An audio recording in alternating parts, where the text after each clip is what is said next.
Hello, my name is Sam Eaton TV. And I'm Fraser2098. And welcome to another episode of Durarara XX Short, or Season 2 for short.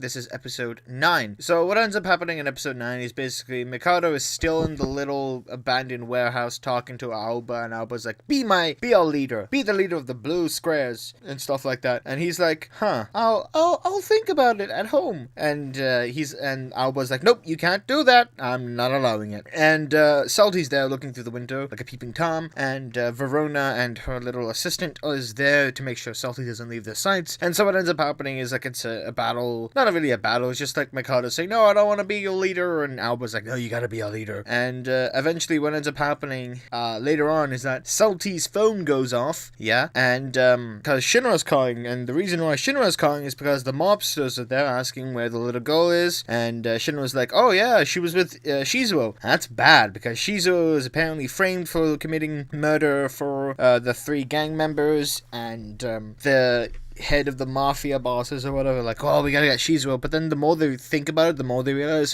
if Shizuo really killed those people, he wouldn't leave any witnesses and stuff like that. So it's like, they're kind of contemplating whether or not he actually did it or not. And then Izaya's in like a train with like 2 freaking phones, because he needs those. And he's like, well, yeah, he's probably not gonna get caught, or like, he's probably not gonna get in trouble, but Izaya's gonna try to make Shizuo's life a living hell, because, that's just the relationship that they have together these days. Anyways, after that happens, you have Shizuo walking, and he's confronted by these gangsters because the mobsters are ordering the people to get Shizuo, and Shizuo's like, I didn't kill him, I'm gonna go beat up the person who framed me. And then he proceeds to jump up onto this window and the building, and I didn't know Shizuo could jump that high. No one does, but apparently he can now because he's superhuman. Yay. So anyways, you have that. Salty is now in the warehouse with Mikado and Aoba, and she's like, don't mind me, I'm just gonna be on my merry way. And then the Zebra Gang, although the more I think about it now, the more I realize that they might not be the Zebra Gang, they might just be like these tiger gangs, because you pointed out there's a tiger on the back. It's the white tiger on their back, but I don't remember what kind of tiger that's called. Yeah, so as you have that, and they come in, it's like, oh, these are the bastards who burned our bikes. And then Aoba's like, men, beat them up, don't let them touch our boss. And Mikado's like, what, I'm not your boss, what the hell's this? And then he's like, yeah, he's our boss, don't touch him. And then there's the tiger gang now is like, oh, he's the boss, we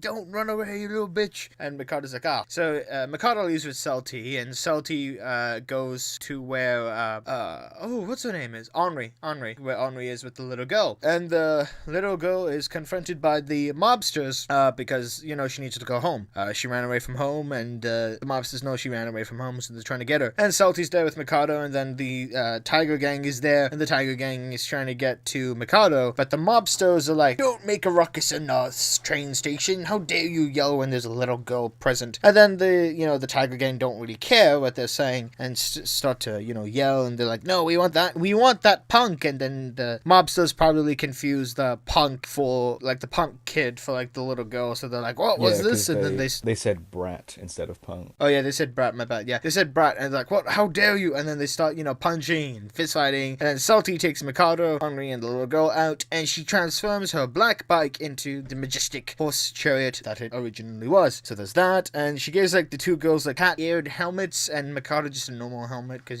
females. Anyways, and then they're just gonna not drive, just gonna go into the road, and Verona and the little sisters are there and a black bike, and like, okay, we got 3 targets, we got the little girl, we got Henri, the sword person, and we got the black biker. And then they go there, and then it's just and then you have a narrator in this episode as well, because Durarara needs a narrator to explain what the fuck people are feeling internally. Yay, that's great. Well done, Durarara, you finally one-upped yourself. So yeah, and then it kind of just fades to black. And we get to see a familiar face from the original series. You had the suicide girl, the girl who was confronted by Izaya saying, you don't really want to kill yourself, you're pathetic, and stuff like that. You can see her with friends, so she's doing well and stuff. So yeah, that's the end of that. that episode. Sam, talk about it, baby. I like this episode a lot, but I still can't wrap my head around the narrator.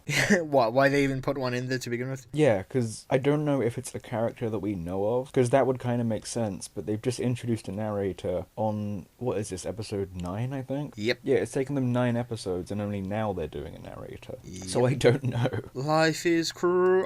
Yeah, I don't know. I don't know. Did they ever do a narrator? I don't remember them doing one ever. I don't remember them doing it. It's possible because I know they self-monologue. Yeah, there's a lot of self-monologue in the show.